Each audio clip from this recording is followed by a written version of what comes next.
قاعد له عندي مشروع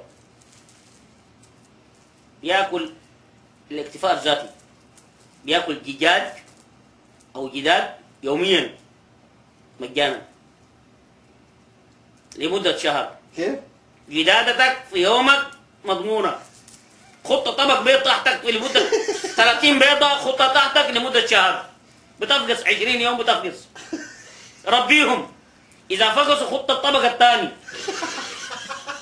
وربيهم، أمشي تجي بعد 3 شهور بتلقى الصيصان كبروا، تبدأ تاكل من الكبر والبيض تحتك، يعني تاكل جدادك من عرق جنيتك. ده الحاصل يا اخواننا. في ناس في غفله ما دارين ما عارفين. شغل مخك تاكل جداد، سخن جعباتك تاكل جداد عديل.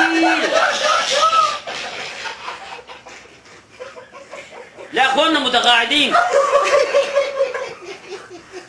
ما تاكل تمد ايدك، داير سكن داير ارض. لا يا اخي الحكومه فاضيه ليك، يا اخي الحكومه ما فاضيه والله، عندها اشغال وعندها امور سياسيه وعندها محاربات مع السنه وشيعه وهدايه.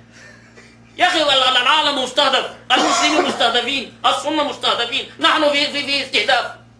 اسرائيل دايره تاكلنا، الامريكان دايرين يشفطونا، الشيعه دايرين يدقونا. يا اخي ما ممكن، وانت قاعد ادغام بغنى. والله مشكله كبيره جدا، احنا بنواجه مشكله يا اخواننا، لكن انت استفهام كمسلم كعربي. السلام ورحمه الله.